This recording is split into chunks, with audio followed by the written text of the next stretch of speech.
Un homme, un brave, un simple, un de la terre. Quelle vie a-t-il menée? Qui le sait? Une vie bonne, c'est une évidence.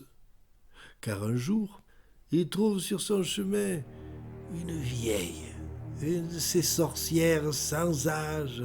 Elle le prend par le bras, lui plante ses yeux profonds dans les ciels, lui dit « Fils, tu as vécu une bonne vie.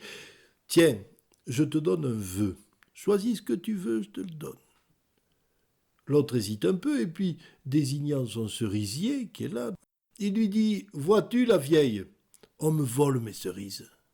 Mon vœu, c'est que si quelqu'un monte sur une des branches, là, il ne puisse pas en redescendre sans mon autorisation. » « Mais pourquoi faire, dit la vieille, c'est absurde, c'est mon vœu, dit-il. La vieille s'en va, un peu pensive. Dans les années qui suivirent, eut cette volupté de pouvoir accueillir, le bâton à la main, tous les chenapans qui lui volaient les cerises. Mais la vie est passée.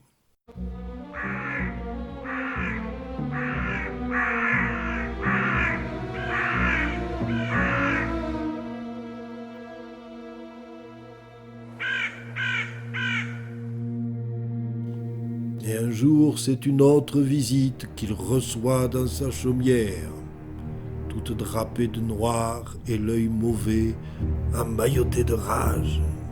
C'est la mort.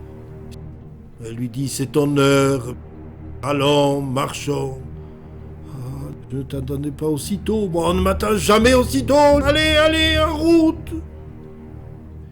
Et il passe sous le cerisier, et c'est les temps chauds de l'abondance, là où les fruits gorgés de soleil font ployer les branches.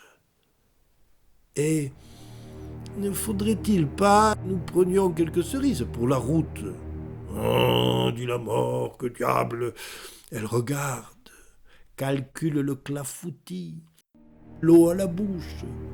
Ah, après tout, se dit-elle, pourquoi pas, j'y monte. Avec sa faux, elle a vite fait de couper les cerises, mais quand il s'agit de redescendre, elle est collée comme un merle à de la glu, elle se débat, elle couine, elle hurle « Laisse-moi descendre !»« Taratata !» lui dit l'autre. « Je te laisserai descendre, oui, à condition de ne plus jamais te voir. M'entends-tu? Plus jamais, jusqu'à la fin des temps. » « Tu te rends compte de ce que tu me demandes ?» dit la mort, frissonnante. « Oui, eh bien si tu veux rester dans le cerisier jusqu'à la fin des temps, c'est possible aussi. » La mort accepte. Que faire de mieux? Et elle s'en va, rageuse. Il n'a pas fait bon être vivant cette année-là.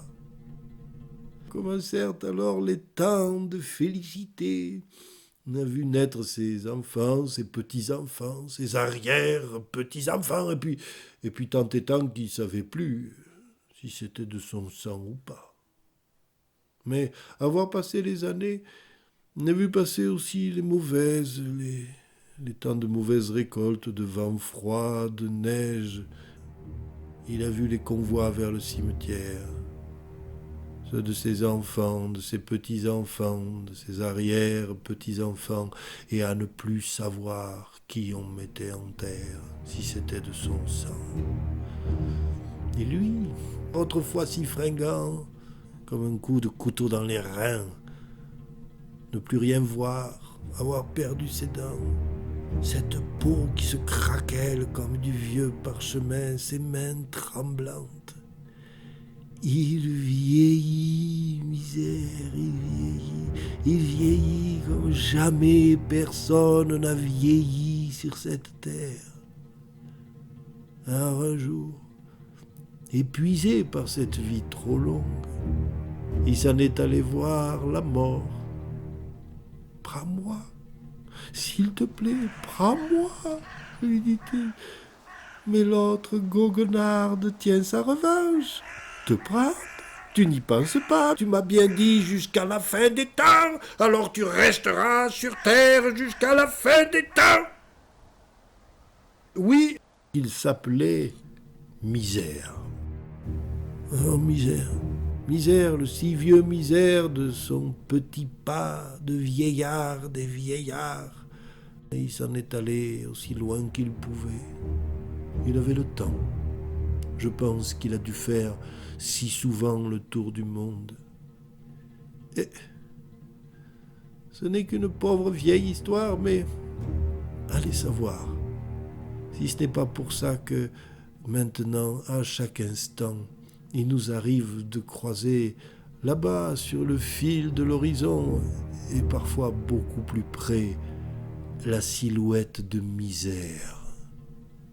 Et il vaut mieux s'y faire, parce que depuis cette histoire, Misère est sur la terre, mais il restera jusqu'à la fin des temps.